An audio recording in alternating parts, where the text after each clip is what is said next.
Bonjour à toutes et à tous, voici le mardi des auteurs. Nous sommes ensemble pour une heure de documentaire autour d'une figure de la pensée française du 19e siècle, Pierre-Joseph Proudhon. Une figure dont l'influence court jusqu'à aujourd'hui, même si elle a connu des succès divers depuis la mort de Proudhon en 1865. On l'a souvent pris pour ce qu'il n'était pas, un petit bourgeois pour les socialistes ou à l'inverse, un dangereux socialiste pour les conservateurs. Aujourd'hui, Proudhon, c'est pour beaucoup l'image poussiéreuse et subversive d'un penseur que l'on croit extrême. L'auteur d'une citation aussi célèbre que mal comprise, la propriété, c'est le vol. Alors qu'on fête le bicentenaire de sa naissance, que son ouvrage Qu'est-ce que la propriété reparaît cette année, en même temps que plusieurs travaux de différents chercheurs, c'est dans l'idée de rétablir les nuances de sa pensée que nous vous proposons cette émission aujourd'hui. Une pensée qui prend une toute autre résonance quand on s'y replonge avec à l'esprit les événements des derniers mois du côté de la finance mondiale. Proudhon, un penseur inconfortable, c'est un documentaire d'Anne Argouze et Duc Perret, réalisé par Gilles Davidas. Voilà, il faut tenir la porte à Edouard parce que je transporte les précieux manuscrits.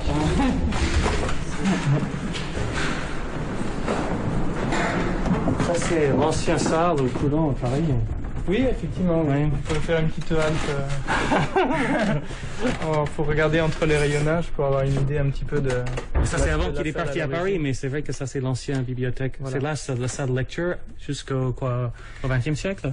Non, un peu avant. Donc c'était une immense salle, vous voyez, il y a des rayonnages sur presque 10 mètres de hauteur jusqu'au plafond. Et donc il était vide, complètement vide au milieu. Donc c'était très très majestueux, hein, un peu comme la Bibliothèque nationale à Paris, là, la salle Labrouste.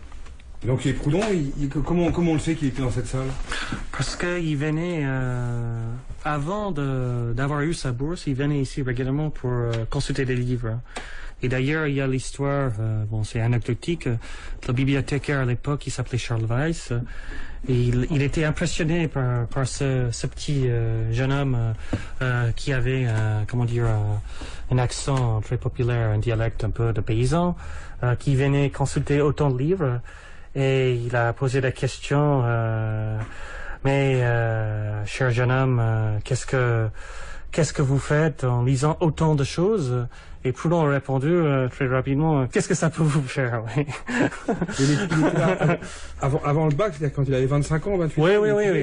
Il venait régulièrement parce qu'il il s'intéressait à la philologie, à des questions d'études des langues comparatives, à la fois en tant qu'imprimeur, mais aussi à titre personnel. Il s'intéressait à faire des études de comparaison entre le grec, le latin, l'hébreu. Donc il venait pour consulter des ouvrages ici, quoi.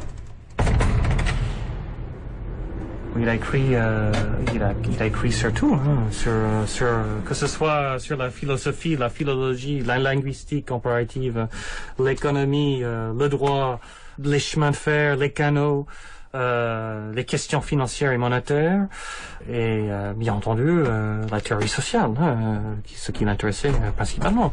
Et je laisse de côté son journalisme et l'actualité. Voilà. Alors attention aux mains.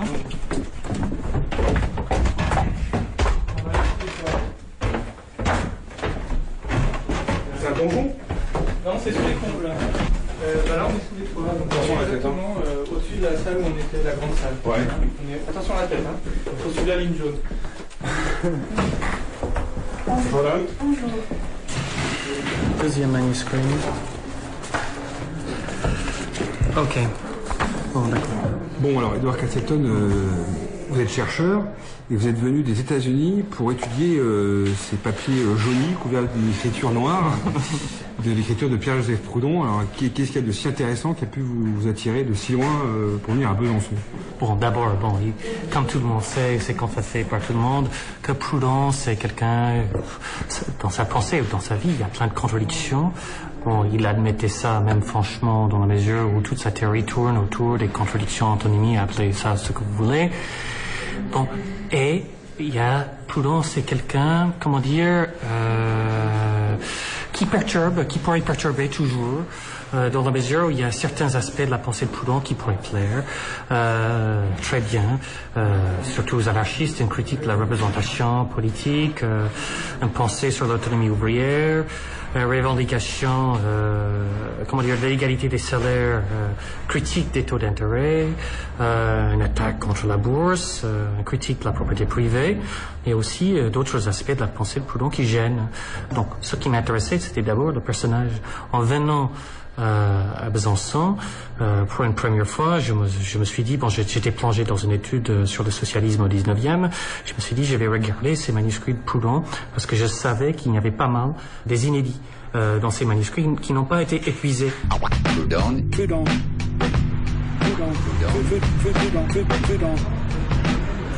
Gaston Bordet, vous êtes maître de conférence en histoire contemporaine à l'Université de Franche-Comté.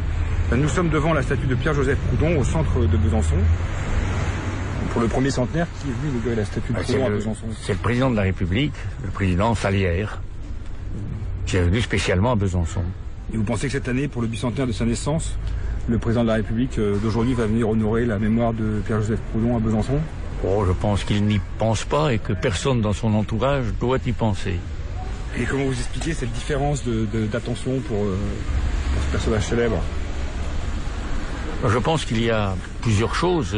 Je pense que il y a eu à un moment donné ce qu'on peut appeler le rouleau compresseur marxiste qui a dit que Proudhon était un petit bourgeois, qu'il était allié à la bourgeoisie. Il est vrai que Proudhon dit souvent il faut que le peuple ouvrier, les paysans s'unissent à la bourgeoisie. Mais qu'est-ce qu'il entend par bourgeoisie? Il n'entend pas la classe des capitalistes de la city londonienne qui manie l'argent. Il parle de la classe moyenne. Il passe les instituteurs, les avocats, les artistes, les penseurs. C'est à cela qu'il pense. Et d'autre part, je pense qu'il y a eu une paresse des intellectuels, des universitaires français, des spécialistes qui se sont beaucoup engouffrés dans le marxisme et qui n'ont pas pris la peine d'étudier Proudhon. C'est dommage, c'est regrettable que ces gens-là ne se soient pas intéressés parce que la lecture de Proudhon est un enchantement. Sainte-Beuve, qui est le grand critique littéraire du 19e siècle, considère que Proudhon est le plus grand prosateur français. Et quand je lis des passages de Proudhon à des écrivains, je pense par exemple à Jean Lacouture, quand je lisais un passage, il m'a dit « Mais comment se fait-il qu'on ne nous a jamais parlé de ça, que ça n'a pas été notre univers dans nos études classiques ?» Il était absolument éberlué. Proudhon est un grand philosophe, un penseur social. Il est en faveur de l'autonomie ouvrière, en faveur de l'autonomie du peuple pour décider lui-même de ses propres orientations. Pierre-Joseph Proudhon est né à Besançon le 15 janvier 1809, d'un père tonnelier et d'une mère cuisinière. Après avoir appris à lire, il est placé à 8 ans comme berger chez des paysans.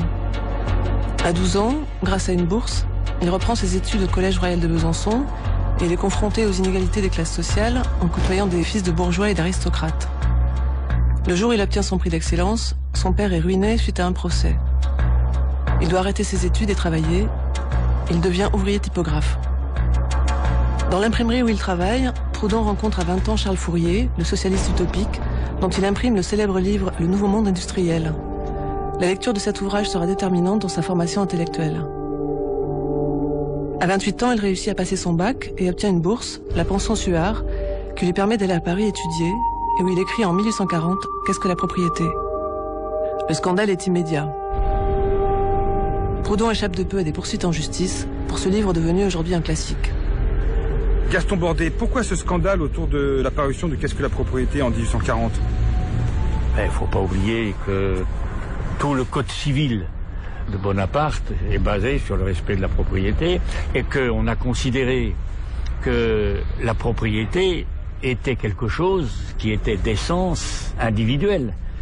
Avec la déclaration des droits de l'homme et du citoyen, le rêve c'est que l'individu soit propriétaire et que la propriété individuelle soit inaliénable.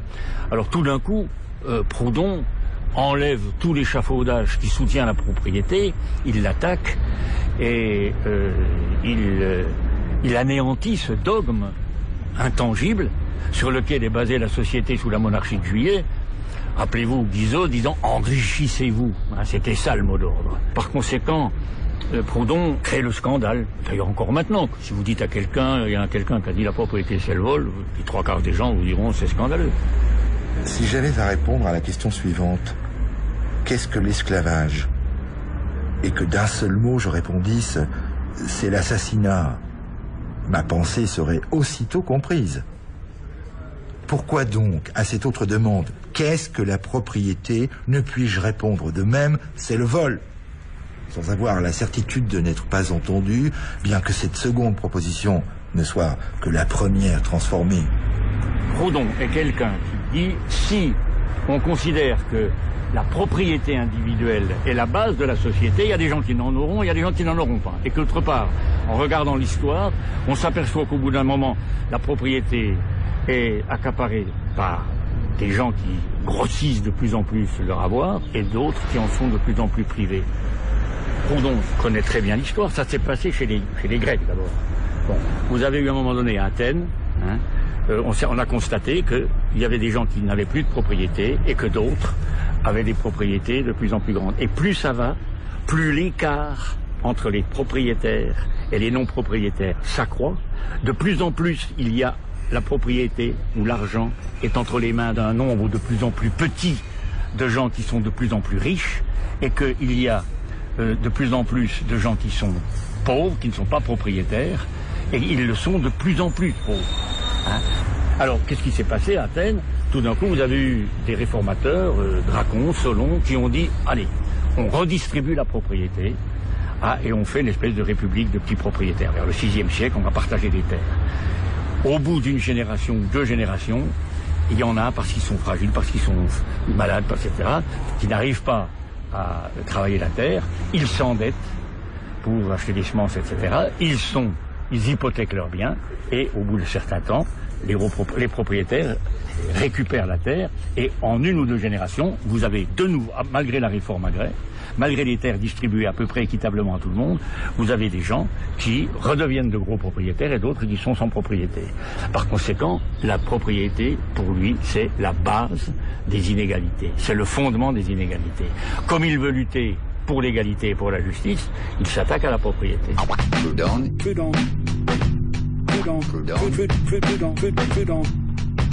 No more bosses. Say it loud. Proudhon in the house. Oh yeah. You know what I'm saying? Yeah. Thierry Manuel, vous êtes économiste, professeur de sciences économiques et sociales. Pierre-Joseph Proudhon, est-ce qu'on peut dire qu'il était contre toute forme de propriété? Proudhon est contre quasiment toute forme de propriété à son époque parce qu'il considère que la répartition du capital, des terres, des richesses ne s'appuie sur aucun argument, ni le droit naturel, ni le droit du premier occupant. Et ensuite, la propriété n'est pas légitime non plus dans les droits qu'elle est censée ouvrir. Pour Proudhon, il y a un problème sur la propriété de la chose, déjà. Et il y a un deuxième problème sur la propriété du service de la chose. Ce n'est pas parce que je suis propriétaire d'une terre que je suis propriétaire du fermage. Ce n'est pas parce que je suis propriétaire d'un appartement que je suis propriétaire du loyer. Ce n'est pas parce que je suis propriétaire d'un capital quelconque que je suis propriétaire du profit. Et là-dessus, Proudhon est relativement homogène sur toute sa vie. Le travail produit, le capital vaut. Et du coup, puisque le capital ne produit pas, à ce moment-là, le propriétaire d'une chose ne peut pas en attendre un service, un intérêt, un fermage, ce que Proudhon appelle une aubaine dans son premier mémoire. Alors, au départ, pour simplifier les choses, il dit « je suis contre la propriété, je suis pour la possession ». Mais alors, du coup, on va se retrouver justement par rapport à ces fameuses critiques de ces contenteurs contemporains qui vont dire « vous êtes contre la propriété, donc vous êtes un communiste ». Donc, pour éviter ça au départ, il dit « non, je suis pour la possession ». Mais la possession, en gros, c'est quoi? C'est simplement une pure propriété jouissance. Je possède quelque chose en propre, lié à mon travail, lié à mon activité, etc., qui m'est venu sans l'exploitation du travail d'un autre, etc. Et donc, c'est quelque chose que je possède, mais qui n'ouvre pas droit à aubaine, c'est-à-dire à profit, fermage, etc. Un appartement que je possède et que j'occupe, je suis dans une logique de possession. Un appartement que je possède et que je loue à quelqu'un, je suis dans une logique de propriété. C'est-à-dire que là se pose la question du droit de propriété, c'est-à-dire du droit qu'ouvre la propriété en termes de revenus. Dans l'entreprise, la notion de possession, ça renverrait au fait que ceux qui possèdent l'entreprise sont ceux qui la valorisent, qui travaillent dedans, qui la font vivre, etc. La notion de propriété suppose la possibilité qu'une personne extérieure, qui ne travaille pas dans l'entreprise, ponctionne une partie du produit de l'entreprise sur des bases qui sont simplement celles du droit de propriété tel qu'il existe actuellement, droit que conteste Proudhon. Thierry Menuel, est-ce que vous pouvez nous expliquer le système qu'avait imaginé Proudhon pour que les locataires deviennent propriétaires de leur logement? À partir du moment où quelqu'un valorise un bien, que ce soit en l'occupant, que ce soit en versant une somme quelconque, vu que le loyer n'est pas légitime chez Proudhon, progressivement, il devient propriétaire de ça. En fait, on serait quasiment dans une logique de crédit-bail.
Proudhon a parlé avant Marx de la plus-value qu'il appelait le droit d'aubaine. Est-ce que vous pouvez nous expliquer cette notion à travers l'exemple des grenadiers? Louis-Philippe a décidé de faire amener l'obélisque de Luxor, cette énorme aiguille de granit monolithe qui pèse plusieurs centaines de tonnes, l'a ramené en France. Ils ont fait un bateau spécial qui a descendu le Nil. Le bateau a été traîné en Méditerranée, remonté les côtes de l'Atlantique, remonté l'estuaire de la Seine et arrivé jusqu'à la place de la Concorde. Il y avait 200 000 Parisiens. Et pour voir ça, ils ont dressé l'obélisque sur son socle. On dit qu'ils sont arrivés en 1 heure, des palans, des poulies, des cordages, des échafaudages et tout ça. Bon. Et Proudhon était là. Et il a constaté une chose, 200 grenadiers arrivent à dresser l'obélisque de Luxor sur son socle, au centre de la place de la Concorde, en 1 heure. Le chef d'entreprise va leur payer à chacun 1 heure. 200 qui travaillent pendant 1 heure, 200 heures, il va payer 200 heures. Il va payer la même chose que si il faisait travailler un individu seul pendant 200 heures, l'ouvrier n'arriverait à rien. Et ça, c'est fondamental, c'est que ces ouvriers, joignant leurs efforts, dégagent une plus-value plus que la somme mathématique des 200 heures individuelles. Donc, il dit, ça c'est extraordinaire, et ces ouvriers doivent savoir garder pour eux cette force collective. Sinon, c'est le patron qui accapare cette force. Cette plus-value, le patron se l'attribue et ne la restitue pas dans sa totalité aux ouvriers. Il y a une injustice dans le salariat. Voilà ce que l'on peut dire, et c'est le point de départ de sa théorie.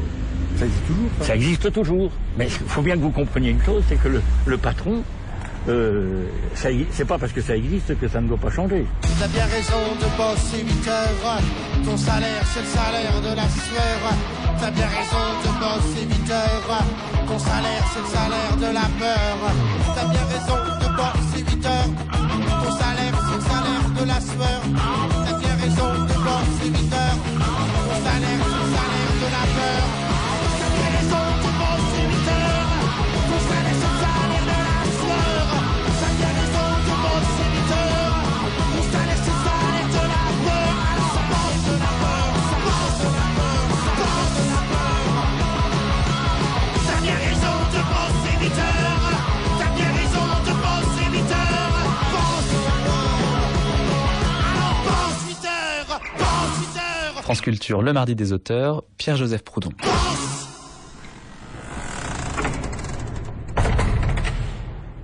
Entre 1840 et 1848, Proudhon occupe différents emplois dans l'imprimerie et la batellerie, tout en continuant d'étudier et de publier. Il s'installe à Paris en 1848 et fonde son premier journal, Le Représentant du Peuple, dans lequel il critique avec la même violence aussi bien la droite conservatrice que bon nombre de socialistes. Après la révolution de février 1848, qu'il juge sans portée réelle car sans programme, la répression sanglante des émeutes renforce ses convictions pacifistes et politiques. Il est élu député en juin 1848 et profite de sa participation à la commission des finances pour prononcer devant la Chambre un discours dans lequel il s'attaque aux privilèges des propriétaires et propose un impôt sur le revenu de la propriété de 33%. Son discours fleuve est conspué et interrompu à plusieurs reprises par le chahut des autres députés mené par Adolphe Thiers. Suite à ce débat, il y avait une campagne presque hystérique dans la presse bourgeoise contre Proudhon, où Proudhon était vu comme presque la personnification du socialisme. Donc souvent, il était vu comme une espèce de diable. C'était quelqu'un qui était très caricaturé. Souvent, il est vu comme le pourfendeur de la propriété. Il a une pique en main, il est en train de détruire une maison. C'est plus ou moins l'image qu'on voit, c'est qui est récurrent dans les caricatures. Ici, à la bibliothèque, c'est assez marrant. Il y a toute une collection des lettres d'injures que Proudhon a gardées de cette période de 48 adressées à lui, et dans laquelle il y a même une où quelqu'un l'envoie une crotte de sa propre mère en disant voilà ce que je pense de toi, quoi. Donc c'est la crotte qui est conservée à la bibliothèque. La crotte n'est pas là, mais ce qui est curieux, c'est qu'il a gardé toutes ces lettres. Donc moi je regrette de les jeter. Il a pensé qu'en quelque sorte que peut-être c'était un honneur d'avoir reçu tant de lettres d'injures. Il avait un discours, une écriture très violente, il avait des formules très violentes, mais si on regarde ce qu'il propose, c'est jamais des solutions de violence. D'ailleurs, ce qui est surprenant, c'est surtout par rapport à Marx, Proudhon est plutôt pacifiste, pour la réconciliation des classes, très modéré, finalement, dans ses propositions. Et justement, alors, lui, Proudhon est un grand socialiste, Marx est un grand socialiste, ils se rencontrent tous les deux à un moment, alors qu'est-ce qui se passe?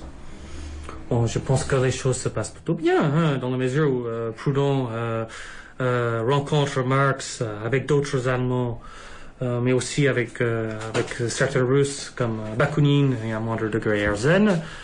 Proudhon apprend des choses sur la philosophie allemande de l'époque, Hegel et compagnie. Et je pense que tout se passe plutôt bien. Marx même admire Proudhon.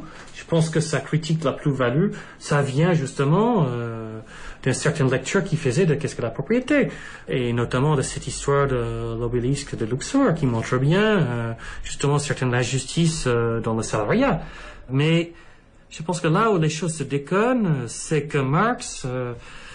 comment dire, il a voulu à l'époque créer une espèce de proto-international. Il a voulu créer une association, intra-européenne des socialistes. Et il a voulu que Proudhon y participe. Proudhon, il a envoyé une lettre de refus. Il refusait de participer dans son organisation et Marx a été furieux. Après avoir démoli tous les dogmatismes, ne nous faisons pas les chefs d'une nouvelle religion. Cette religion fut-elle la religion de la logique, la religion de la raison? À cette condition, j'entrerai avec plaisir dans votre association. Sinon, non. La première chose que Proudhon a publiée après, c'était le système des contradictions économiques ou philosophie de la misère. Marx a publié Misère de la philosophie pour l'attaquer. Proudhon n'avait pas voulu être, son mascotte, quoi.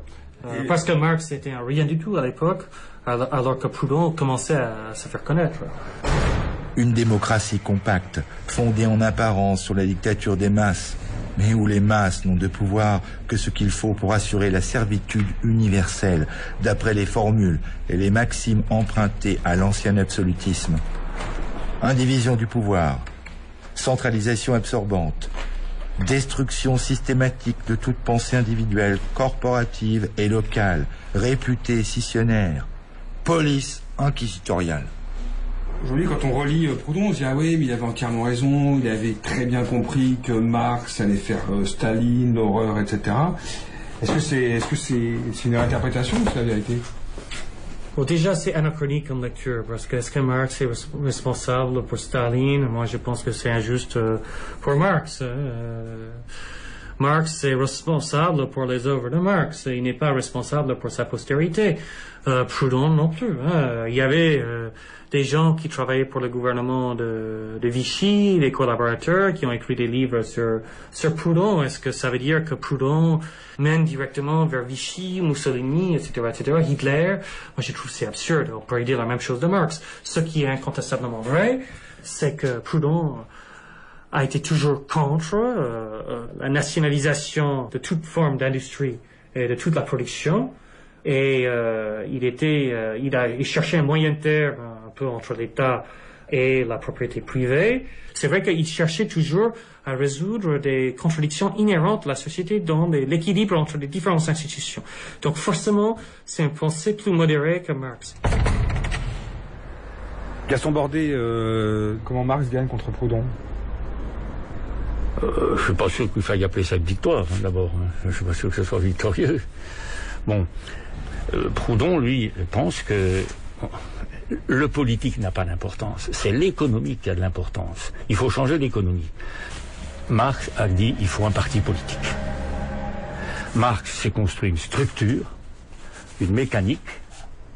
Il y a eu des partis, il y a eu la Deuxième Internationale, alors que Proudhon, il est contre toute structure est une force d'oppression, une force de diminution de l'autre. Il s'est, en quelque sorte, il s'est coupé de la force politique. Donc, Proudhon ne veut pas le pouvoir, se prive de pouvoir. Et il ne veut pas l'État, et par conséquent, il n'entre pas dans le système électoral. On voit bien que Proudhon ne peut pas supporter le pouvoir, ne peut pas supporter l'autorité. L'autorité, c'est un vol. C'est un vol de la part de personnalité que chacun a devant lui. Je t'impose ça, il ne peut pas supporter ça. Le gouvernement de l'homme par l'homme, sous quelque forme qu'il se déguise, est oppression. La plus haute perfection dans la société se trouve dans l'union de l'ordre et de l'anarchie. Dominique Lestra, vous êtes militant anarchiste et on est aujourd'hui chez Publico, à Paris, la librairie de la Fédération anarchiste. Est-ce que vous pouvez nous dire ce qu'est l'anarchie ? Les anarchistes, ils pensent que on ne construit pas une société anti-autoritaire avec de l'autorité, et ils pensent que les moyens doivent être adaptés aux fins, et que si on remet le pouvoir dans la main d'un parti, eh bien ce parti, il fera comme les nobles au nom de leur sang, comme les bourgeois au nom du fric. Là, ça sera au nom des privilèges. Ce parti se constituera tôt ou tard en nouvelle force politique, en nouveau pouvoir constitué, et opprimera les travailleurs, la société, comme tout groupe qui a le pouvoir opprime les ouvriers. Souvent on dit anarchiste, c'est le bordel, le désordre, etc. Bon, pas du tout. Les anarchistes, il n'y a pas plus ordonné qu'un anarchiste, parce que bon, c'est l'ordre moins le pouvoir, quoi, pour dire comme Léo Ferré.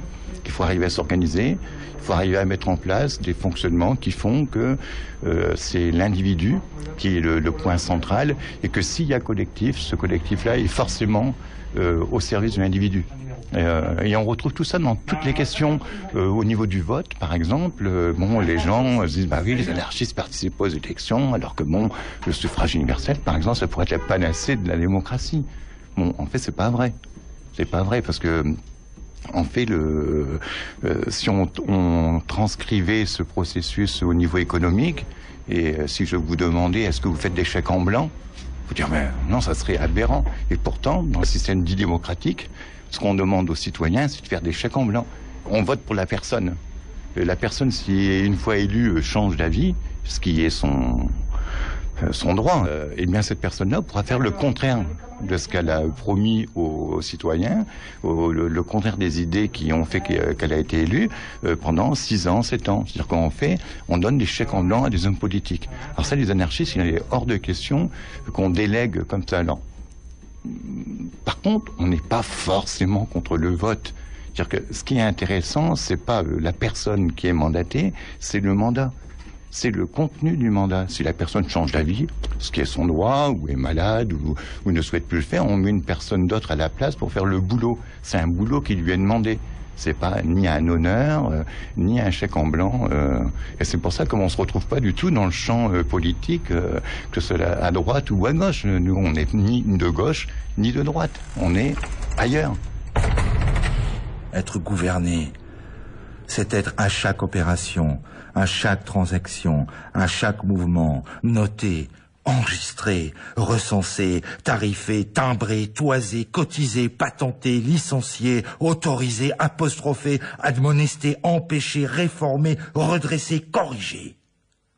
C'est, sous prétexte d'utilité publique et au nom de l'intérêt général, être mis à contribution, exercé, rançonné, exploité, monopolisé, concussionné, pressurisé, mystifié, volé, puis à la moindre résistance, au premier mot de plainte, réprimé, amendé, vilipendé, traqué, houspillé, assommé, désarmé, garrotté, emprisonné, fusillé, mitraillé, jugé, condamné, déporté, sacrifié, vendu, trahi, et pour comble, joué, berné, outragé, déshonoré. Voilà le gouvernement, voilà la justice, voilà la morale.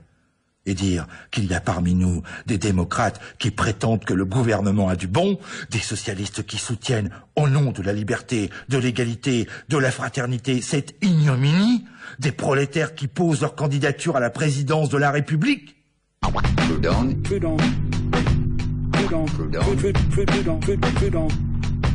No more buses. Say it loud. Down in the house. Oh yeah. You know what I'm saying? Yeah. Gaston Bordet, quelles sont les propositions de Proudhon pour réformer la société et donc la propriété? Moi, je pense qu'il y a 4 choses chez Proudhon. Premièrement, il y a le mutualisme. Mutuum, le traité, le contrat, c'est le fait que les gens sont responsables des autres. C'est-à-dire que si il y a quelqu'un qui tout d'un coup, par exemple, il est ouvrier, il meurt, être mutualiste, c'est dire qu'est-ce que deviennent ses enfants, qu'est-ce que devient sa femme, qu'est-ce que devient sa... au lieu de ne rien dire du tout. La mutualité, c'est ça. Nous sommes solidaires les uns des autres et nous devons organiser cette solidarité. Première chose, la mutualité. Deuxième chose, pour Proudhon, c'est les coopératives.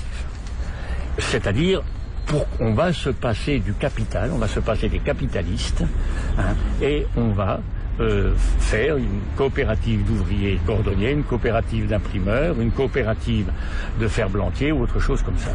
C'est une façon pragmatique de lutter contre la force exclusive du capital et des capitalistes. Donc basée sur le travail. Bon. Troisièmement, pour Proudhon, ce qui est fondamental, c'est le fédéralisme. Justement, il est contre l'État. Il est contre le pouvoir d'entre les mains de quelques-uns. Le fédéralisme, c'est quoi? Si on veut que la société fonctionne, il faut qu'on parte de petits groupes d'hommes, de gens, de familles, et ce serait la base, la commune. Les communes vont se fédérer. Ça peut être des communes de quartier, ça peut être des communes aussi de métiers, et ces gens-là discutent de l'organisation de leur quartier, discutent de ce qu'ils doivent faire dans la ville, et par conséquent, les communes doivent se fédérer. Les communes, les villages aussi. Et ensuite, plus de nations, plus d'États. Le quatrième, c'est le syndicalisme, c'est ce qu'il appelle l'autonomie ouvrière, il n'emploie pas le mot, l'association ouvrière, c'est les ouvriers qui doivent prendre en charge leur destin. Ouvriers, producteurs, paysans, et c'est le texte, le dernier paragraphe de son ouvrage de la capacité politique des classes ouvrières. Alors pourquoi dit-on que Proudhon est le père de l'anarchisme? Proudhon, père de l'anarchisme, c'est parce que c'est vraiment la personne qui a le plus travaillé, qui a été la plus novatrice autour de ces idées-là. Dominique Lestra. Pour Proudhon, tout pouvoir est despotique. Voilà. C'est pour ça que les anarchistes sont contre l'État. Et ça, on le doit, la formalisation, c'est Proudhon qui a réfléchi à ces questions-là et qui a apporté des réponses qui sont encore d'actualité aujourd'hui. Le mutualisme, le fédéralisme, c'est pas tout critiquer, il faut aussi savoir ce qu'on va mettre à la place pour faire fonctionner une société, quoi.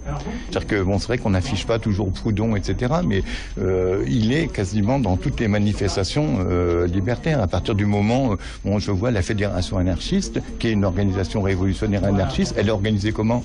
Sur le mode fédéraliste. On n'y coupe pas, ça fait partie de... C'est pour ça qu'ils ne volent pas, je pense, le nom de père de l'anarchisme, même si il y a des apports considérables de la part de Bakounine, Stirner, d'un tas de militants, Maëtesta, voilà, donc... les idées de Proudhon, de toute façon, on les retrouve transcrites dans de nombreuses expériences, que ce soit la Commune de Paris, que ce soit la mise en acte de la Révolution espagnole, que ce soit les événements de mai 68, des moments où les idées de Proudhon ont repris, le drapeau noir en tête, ont repris un peu d'actualité.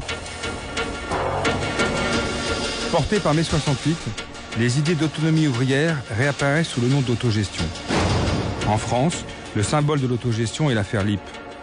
En 1973, les travailleurs de cette usine de montres de Besançon occupent leur usine, remettent la production en route et vendent les montres pour se payer. Le travail est organisé de façon démocratique. Après plusieurs rebondissements suivis par la France entière, cette aventure se termine en 1976, suite à la crise du pétrole et au désengagement de l'État. Charles Piaget était à l'époque un des délégués syndicaux. Le pouvoir espérait nous mettre à genoux, simplement en occupant l'usine. Mais ce qu'il ne sait pas, ce sacré pouvoir, que l'usine est là où sont les travailleurs. C'est pas des murs, l'usine, c'est d'abord des travailleurs. Et l'usine... On peut dire que, comme M. Jourdain, on a fait du proudhonisme sans le savoir. Effectivement, c'est après, lorsque on a eu l'occasion de regarder, de lire un petit peu sur Pierre-Joseph Proudhon, qu'on s'est rendu compte qu'on avait assez suivi son orientation. Mais en ce qui concerne la gestion démocratique et le fait de ne pas garder le pouvoir, parce que... C'est essentiel, ça. C'est essentiel. Parce que je crois que, je sais pas moi, dans la nature humaine, il y a de tout. Il y a peut-être des soumis, c'est possible. Puis il y a aussi des conquérants. Il y a aussi des gens qui veulent commander, diriger. Bon, je crois il y a toute une diversité et il faut donc la démocratie, les idées donc d'autogestion, ça veut dire aussi qu'il faut développer les soumis pour les obliger petit à petit à prendre position, à prendre des initiatives, et puis calmer l'ardeur de ceux qui veulent trop prendre d'ampleur. Et ça, c'est un truc qui est éternel. Je crois qu'il y aura toujours des gens à faire attention. Donc j'en étais un de ceux-là, oui, où il fallait faire attention à cette façon que j'avais de prendre un peu trop de place, etc. On peut pas avoir un leader, non. Quand on part comme ça, on part mal. Chacun a des compétences. Chacun a des compétences et chacun est indispensable. Si le leader, il est si malin que ça, qu'il se débrouille tout seul, il n'a pas besoin de personne. Donc il a donc besoin des autres. Il a besoin de gens qui le suivent. Bon, tout le monde a un mot à dire, tout le monde a une expression à avoir, et tout le monde a à surveiller ce qui se passe, de façon à voir si les décisions sont bien prises par rapport à ce qu'on avait élaboré ensemble, etc. C'est un élément clé de la... Mais c'est contraire à tout ce qu'on dit, en tout cas en matière économique, le patron, le chef d'entreprise, Bien sûr, mais en fait, tout est comme ça. Comment une personne qui s'enrichit, elle s'enrichit parce qu'il y a une collectivité. Autrement dit, elle profite d'une collectivité. Elle a certainement des qualités, elle a certainement des dons, cette personne-là. Mais elle profite aussi d'un certain nombre de règles et de lois qui lui permettent de s'accaparer une partie du travail de la collectivité pour lui tout seul. Il en prend plus que les autres. On peut dire, si tu dis que tu as un talent, etc., débrouille-toi tout seul. On va voir, il va falloir déjà que tu cherches du minerai, après que tu te débrouilles pour essayer d'en faire de la fonte, puis après de l'acier, puis après, on verra jusqu'où tu vas aller. Puis en même temps, il faut que tu manges. Il faut donc que tu ailles cultiver la terre, ou chasser, tu as besoin de la collectivité. Or, la collectivité est nécessaire, donc elle a des droits. Et on a à fixer des règles, on n'a pas à s'enrichir d'une manière exagérée. Oui, il y a à reconnaître les différentes qualifications, les différents talents, mais jusqu'à un certain degré, pas n'importe quoi. Et la démocratie, elle a fini par comprendre qu'un homme égale une voix. Un être humain, plus exactement. Un être humain égale une voix. Ben, il faut que ça soit la même chose dans l'économie, dans toute la vie. Un être humain égale une voix. On n'a pas... Il n'y a pas quelqu'un qui a le droit à plusieurs voix ou à plusieurs... C'est le fond de l'homme, c'est dans l'ordre des choses. Ce n'est pas prêt de changer. Mettez-lui un képi, un semblant d'uniforme. C'est déjà l'autorité. La peur du vide, la peur des autres, la peur de ne pas exister. Il hurle, je suis là, et les autres chuchotent, veuillez ne pas nous écraser. Pour quelques privilèges, une ombre de puissance, de pauvres considérations. Il est pris dans le piège de son insuffisance, se voit déjà au Panthéon. Ôte-toi de mon chemin, j'avance, passez devant, je vous suis. Je ne suis pas pressé, je préfère en silence aller jusqu'au bout de ma nuit. France Culture, vous écoutez le Mardi des auteurs. Nous parlons aujourd'hui de Pierre-Joseph Proudhon. Je reviens au point numéro 2, là, vous parlez de coopérative. Donc, je comprends bien, donc c'est des ouvriers qui vont s'associer entre eux. Ça s'est fait. Comment ils vont faire pour trouver de l'argent? Il a répondu tout à fait à votre question. Il a dit, il faut que nous ne passions pas par les capitalistes. Il faut que nous ne passions pas par les banquiers, qui sont des voleurs. Gaston Bordet. Proudhon a l'idée d'une banque, mais où on ne prélèvera pas des bénéfices qui enrichiront quelques individus. Et cet argent, il sera la propriété collective. Et il dit, on va s'adresser à tous les ouvriers, à tous les paysans. On va leur demander 1 franc or. On aura 10 millions de francs or. Et on va pouvoir prêter l'argent à 0,25% pour payer le secrétaire qui va faire marcher ça. Et je pense que ça va marcher. Et il est soutenu par Émile de Girardin, qui à l'époque dirige le journal qui s'appelle Le Temps, qui est un journal centre-gauche, enfin, on dirait peut-être Le Monde, toute proportion gardée. Émile de Girardin s'enthousiasme et fait de la publicité. Proudhon est mis en prison, ça marche mal, il n'arrive pas, enfin, celui qui l'a délégué pour s'occuper de ça peine. Aussi, bon, les banquiers se sont chargés de lui attirer des ennuis. Il n'a pas pu gérer ça comme il faut parce qu'il est en prison. Comment pensait-il mettre en place ces changements? Par la révolution ou par les urnes? Il pensait pas par la violence. Il est contre la violence, contre le sang, contre la force, qui n'est que la force.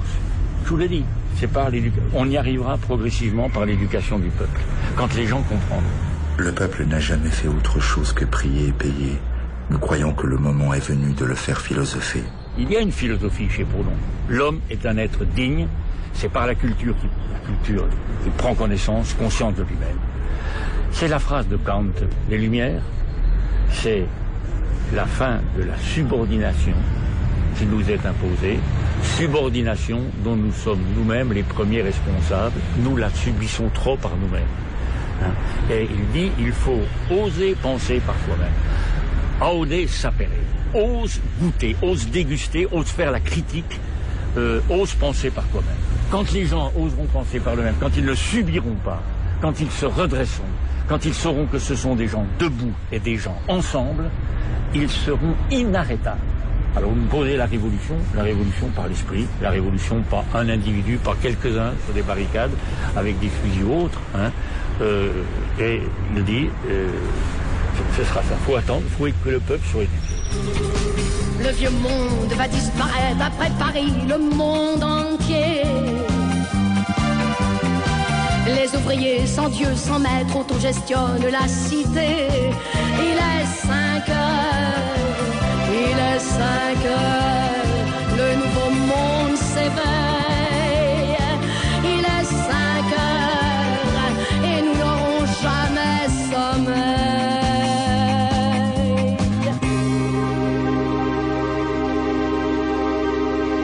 Proudhon, Charles Piaget pensait qu'il fallait pas d'État, en somme, hein, si j'ai bien compris, il fallait pas d'État, il fallait que mais comment les travailleurs peuvent prendre en charge les moyens de production qui appartiennent, tout appartient au système, hein. Quand la coopérative, là, près de Marseille, là, a voulu se monter sur Nestlé, la chocolat, eh bien, tout était breveté. Impossible autrement dit, tout le système commercial est construit sur le capitalisme, sur le libéralisme économique. Donc là, non, il n'avait pas... C'est un problème qui n'est pas résolu. Il n'est pas résolu. Il avait un peu évacué, me semble-t-il, le problème des moyens de production, de l'État, etc. Parce que l'État existe, il est là, et il aide la fraction qui est au pouvoir. Il aide... bon, avant, c'était la noblesse. Après, ça a été, dans le tiers-État, ça a été la bourgeoisie. Bon, ben, il est toujours de ce côté-là. Et donc, le problème reste entier. On sait que la révolution, il avait raison là-dessus. C'était très dangereux. On dit toujours, on va prendre juste un moment la dictature, etc. Non. Quand on commence comme ça, en imposant par une minorité, en imposant une majorité, on prend le mauvais chemin et on n'arrive pas. C'est ni Proudhon, ni Lénine, c'est certainement un travail très concret. Il faut que les associations, il faut que les partis politiques, les syndicats changent à la base, changent. Et on n'en est pas là. Le syndicat, c'est hiérarchique. Je me rappelle, on se faisait engueuler parce qu'on avait créé une coordination des entreprises en lutte dans les années 75-76, hein, face à la crise. Ben, tout simplement parce que le syndicat disait non, on n'a pas le droit de travailler horizontalement. Si vous avez quelque chose à dire, vous remontez à votre fédération, qui elle en parle à la confédération, qui en reparle à la fédération, et ensuite on vous dira ce qu'il faut faire. Mais pas question de travailler avec des entreprises de la CGT ou de FO qui sont dans la ville de Dijon, etc. Ça n'existe pas, ça. Donc il a fallu se bagarrer encore là-dessus. Ben voilà. Donc ça montre que tous, on est le syndicalisme.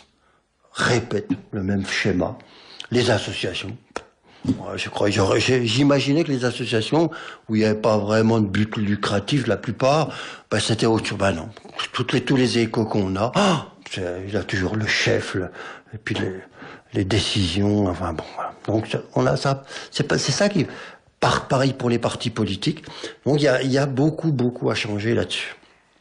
Il y a que en ancrant ça dans la société civile qu'on parviendra vraiment à booster des gens politiques qui ne seront que nos répondants et qui devront continuer dans cette voie-là.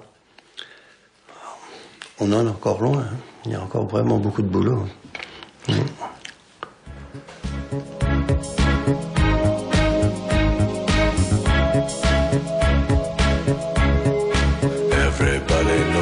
That the dice are loaded, everybody rolls with their fingers crossed. Everybody knows the war is over. Everybody knows the good guys lost. Everybody knows the fight was fixed. The poor stay poor, the rich get rich. That's how it goes.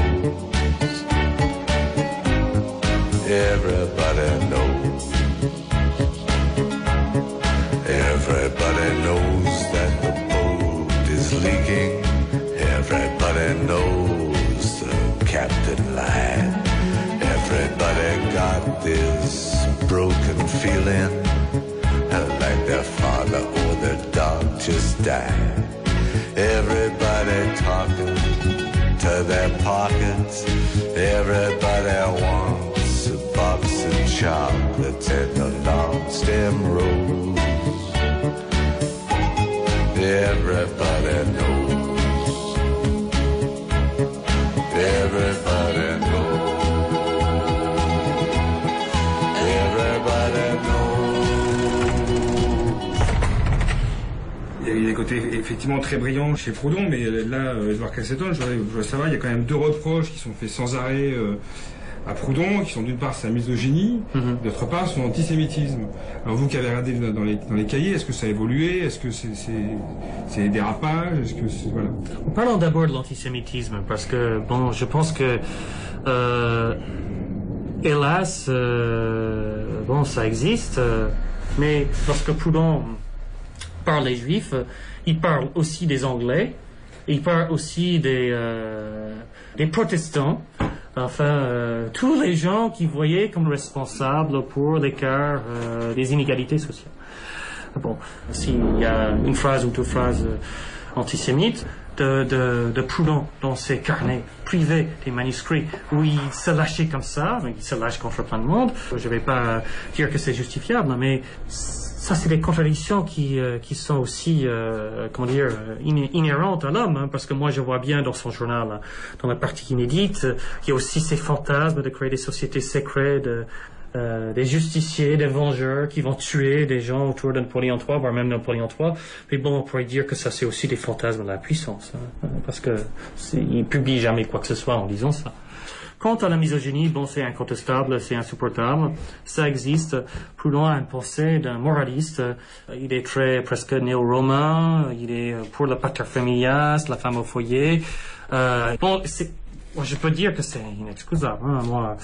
Et en même temps, ça fait partie de sa pensée.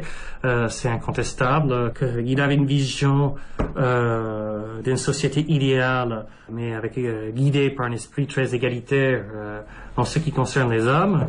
Bon, c'est vrai que c'est incohérent pour nous aujourd'hui. Mais bon, moi, je peux rien faire.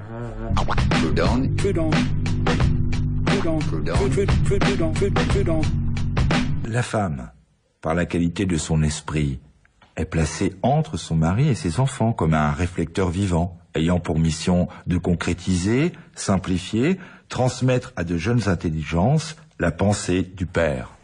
Et qu'est-ce que vous pensez des idées de Proudhon sur les femmes, en tant que libertaire? En tant que libertaire, je pense que pauvre Proudhon. je le plains d'avoir ces idées-là. Et bon, il n'y a pas un anarchiste qui défendra les positions de Proudhon sur les femmes. Proudhon, c'est un phallocrate, il faut dénoncer ces positions-là. Mais comme je dis toujours, on n'est pas, nous, idolâtres. C'est-à-dire que bon, Proudhon, ça reste un homme qui apporte quelque chose avec les choses qu'on peut reprendre et les choses qu'il faut dénoncer. Il y a des secteurs sombres chez Proudhon qu'on ne peut pas admettre. Bon, et voilà, Proudhon, phallocrate. Voilà, c'est ce que peut penser un anarchiste, même ce qui n'enlève rien à son côté génial au niveau économique, avec son invention du mutualisme, du fédéralisme, etc.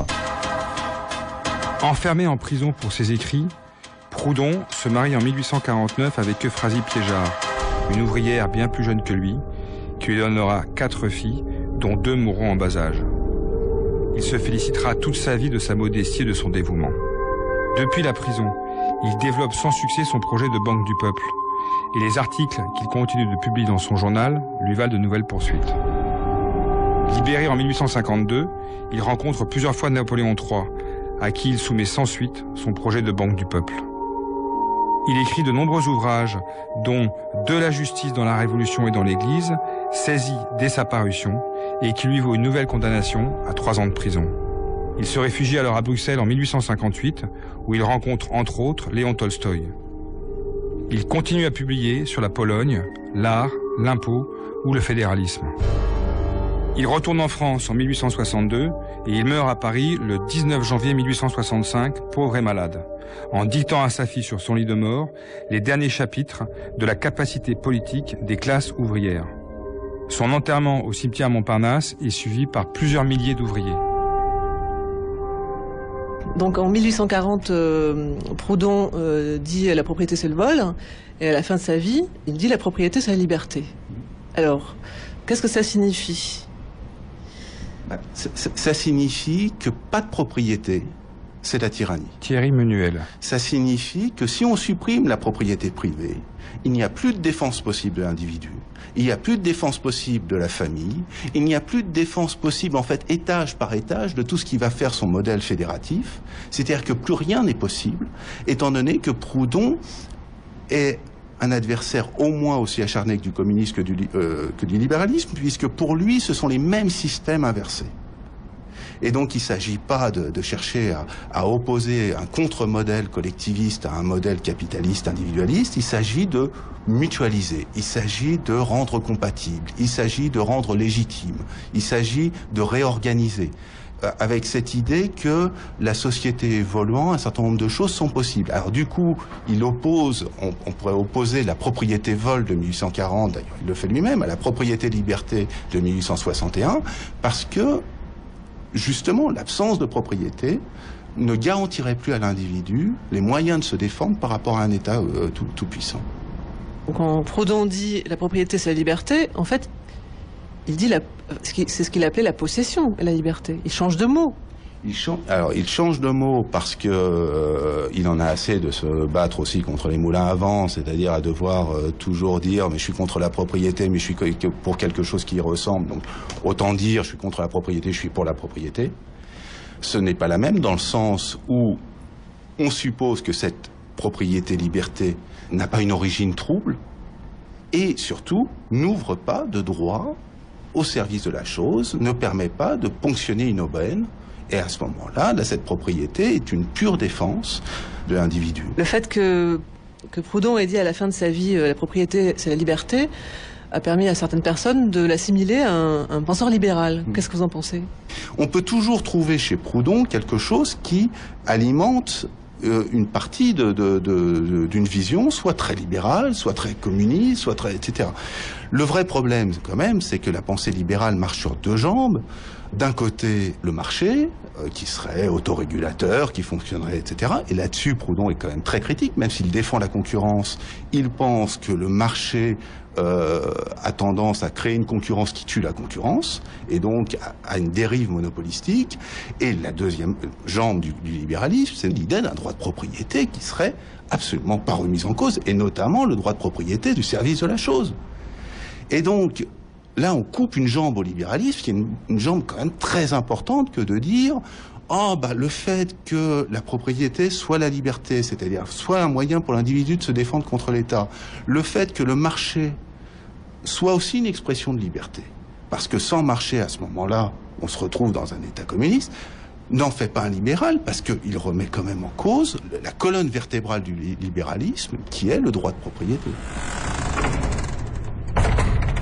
Proudhon sera jamais à l'aise avec ce sentiment de propriété. C'est comme ça qu'il déclare à la fin de la théorie de la propriété. J'ai développé les considérations qui rendent la propriété intelligible, rationnelle, légitime, et même dans ces conditions, elle conserve quelque chose d'égoïste qui m'est toujours antipathique.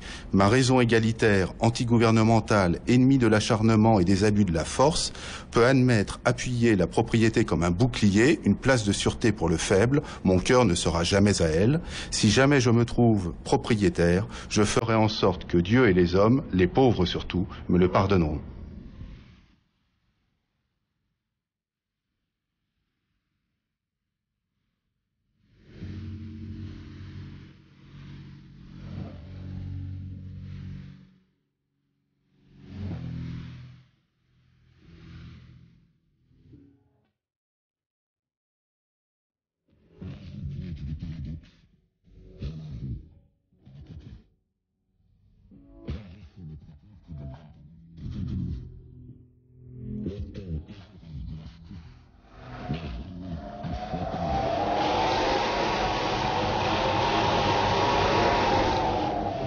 Proudhon, un penseur inconfortable. Avec Gaston Bordet, Édouard Castleton, Dominique Lestra, Thierry Menuel, Charles Piaget et Pierre-Emmanuel Guiret, conservateur à la bibliothèque municipale de Besançon. Merci à Gaetano Manfredonia, Vincent Valentin, Frédéric Coubard, Bruno Préposier, Nathalie Picard, Philippe Lejeune et Chantal Gaillard. Lecture des textes Jean Petremont, coordination Sophie Baubert, recherche Archivina Sabine Dahuron, prise de son Richard François, mixage Philippe Bredin. Un documentaire de Hugues Perret, Anne Arbouze et Gilles Davidas. All in the name of public utility and the general good. Then, at the first sign of resistance or word of complaint, what is repressed, find, despised, next. pursued, hustled, beaten up, garroted, imprisoned, shot, machine gunned, judged, sentenced, deported, sacrificed, sold, betrayed, cap it all, ridiculed, mocked, outraged, and dishonored. That is government. That is its justice and its morality. Proudhon. Proudhon. Proudhon. Proudhon. Proudhon. No more buses. Say it loud. Proudhon in the house. Oh yeah. You know what I'm saying? Yeah. Pierre-Joseph Proudhon dans le Mardi des auteurs aujourd'hui. Merci à Hugues Perret, Anne Argouze et Gilles Davidas. Nous nous retrouvons quant à nous mardi prochain à 15h pour parler d'un écrivain qui n'aura écrit qu'un seul roman à proprement parler, mais un roman magnifique, Le Guépard. Son nom, Giuseppe Tomasi di Lampedusa. Nous sommes allés sur ses traces en Sicile, vous l'entendrez. Très bonne semaine à toutes et à tous.